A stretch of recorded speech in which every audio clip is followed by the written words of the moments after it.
فلسفہ ہے اقامت دین کا، ڈاکٹر صاحب اس سے تو بالکل متفق تھے،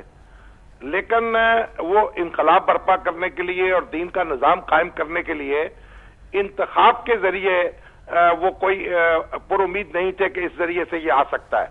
تو انہوں نے اس کو، یہ غلبہ جو ہے دین کا،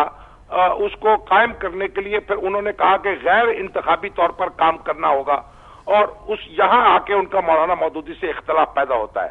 جو یعنی آپ یوں کہہ سکتے ہیں کہ ان کا جو جڑ کے معاملے میں ان سے اختلاف نہیں ہے، ان کا شاخوں کے بارے میں ان سے اختلاف ہے. اور اس میں بھی وہ اکیلے نہیں ہیں، ظاہر ہے کہ ایک بڑا گروہ تھا جس میں وہ تو اس وقت نسبتاً کم عمر تھے. بالکل ٹھیک بات ہے، لیکن اگر ڈاکٹر اسرار جو ہے اگر جماعت اسلامی میں رہتے تو وہ زیادہ میں سمجھتا ہوں مؤثر طریقے سے اپنا نقطہ نظر جو ہے لوگوں پہ واضح کر سکتے تھے، اور شاید جماعت اسلامی کی پالیسیز پر بھی اثر انداز ہو سکتے تھے. جماعت اسلامی سے جو ڈاکٹر صاحب کی علیحدگی ہے اور مولانا اصلاحی کی جو علیحدگی ہے، وہ ایک ایسا خلا وہاں پیدا ہوا ہے اس سے جو پر نہیں ہوا اس کے بعد. لیکن یہ ایک آج بھی جماعت اسلامی کی صفوں میں جو اہل علم ہیں ان کی کمی محسوس ہوتی ہے، اور اگر اختلاف کو ایک محدود کر دیا جاتا اور ایک وسعت اختیار کر لی جاتی ان معاملات کے بارے میں تو شاید اس صورتحال سے بچا جا سکتا تھا. بہرحال یہ ایک رائے ہے، اور میں چاہوں گا کہ اس معاملے میں ہم عاقب سعید صاحب سے بات کریں. شامی صاحب میں آپ کا بہت شکر گزار ہوں. السلام علیکم. عاقب صاحب، ہم اس پوائنٹ کو میں نے نوٹ کیا ہوا تھا، اور میں چاہتا ہوں ہم ترتیب سے وہیں سے چلیں جہاں آپ بتا رہے تھے کہ اقبال سے ان کا متاثر ہونا، اور پھر اس کے ذریعے سے وہ قرآن کے ساتھ وابستہ ہو گئے. قرآن کے ساتھ وابستہ ہوئے، اور ایک ملی جذبہ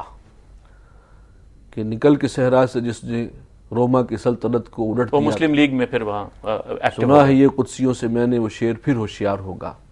تو یہ جو ایک جذبہ اقبال نے بیدار کیا تھا، اس لیے کہ کئی سو سال کی غلامی کی وجہ سے ایک ذہنی پستی کا شکار تھی مسلم قوم بر صغیر پاک و ہند میں. اقبال نے دوبارہ ان کے اندر اعتماد پیدا کیا، اور پھر ان کے اندر ایک نیا جذبہ پیدا کیا. اچھا، یہ سوال پیدا ہوتا ہے کہ اس زمانے میں جب وہ تحریک پاکستان میں قریب ہوئے پاکستان کے فلسفے کے، اور ان لوگوں کے ساتھ انہوں نے عملاً شرکت کی، آپ کہہ رہے ہیں لاہور تشریف لائے، وہ اس زمانے میں مولانا مودودی تو اس پاکستان کے حق میں نہیں تھے. وہ یہ سمجھتے تھے کہ جس پاکستان کا خواب دکھایا جا رہا ہے یہ ٹیم وہ نتیجہ نہیں برآمد کر سکتی. اور ظاہر ہے کہ یہ ایک علمی رائے تھی جس پر انہوں نے لکھا بھی بہت، اور لیکن اس وقت ڈاکٹر اسرار صاحب اس سے متفق نہیں تھے، یا شاید میں چاہوں گا آپ کمنٹ کریں گے اس کی نوعیت. اس کا اصل سبب میں سمجھتا ہوں یہ ہے کہ مولانا مودودی کی جو بھی تحریک شروع ہوئی تھی رحمۃ اللہ علیہ،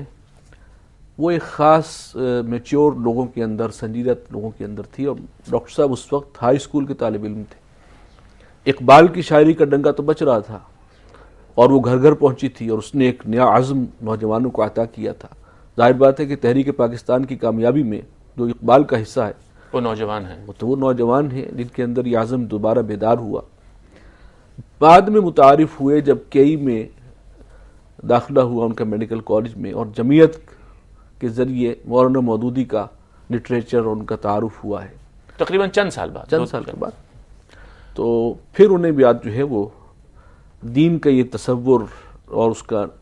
ایک سیاسی نظام، ایک معاشی نظام، معاشرتی نظام، ایک مکمل پولیٹیکو سوشیو اکنامک سسٹم، یہ جب واضح ہوا مولانا مودودی کی تحریروں کے ذریعے، پھر مولانا مودودی رحمۃ اللہ علیہ کے افکار بھی سامنے آئے. تو انہوں نے کہا کہ ہاں واقعی اسلام کے لیے کام کرنا جو ہے اس کا طریقہ یہ ہے. چنانچہ وہ جمعیت سے وابستہ ہوئے اور بہت ایکٹیو زندگی گزاری، کیونکہ ان کی زندگی کا خاصہ یہ تھا کہ جب فیصلہ کر لیا کہ اس راستے پر چلنا ہے تو پھر ہمہ وجوہ ہر چباد آباد،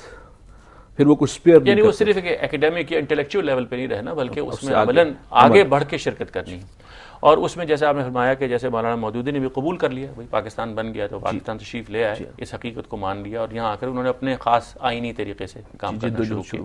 اور ڈاکٹر اسرار صاحب کو بھی جب اس دعوت کی بات پہنچی تو انہوں نے اس کو قبول کر لیا، کیونکہ پاکستان بننے کے بعد تو ظاہر ایک نیا سینیریو تھا. اس کے اندر ہم دیکھتے ہیں کہ وہ جمعیت کے ساتھ بھرپور وابستہ ہیں، مولانا مودودی کی تعبیر کو پوری طرح اختیار کیے ہوئے ہیں، اور وہ غلبہ اسلام کی جد و جہد کے اندر جو قرآن کا مقام ہے، جو تربیت کا مقام ہے، اور جو جمعیت اور جماعت کا پروگرام رہا ہے، اس میں انہوں نے تادیر شرکت کی، یہاں تک کہ وہ کرائسس پیدا ہوا جس کو شامی صاحب جس کا تذکرہ کر رہے تھے. اب میں چاہتا ہوں کہ آپ مختصر اس پر کچھ کامنٹ فرمائیں.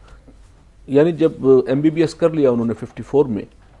تو جب تک طالب علم تھے تو جمعیت کے رکن تھے. جیسے ہی اگر آپ مجھے اجازت دیں، کچھ وقت ہو رہا ہے ایک بریک کا، میں بریک کے بعد انشاءاللہ یہیں سے بات شروع ہوں گا. خواتین و حضرات ہمارے ساتھ رہیے گا.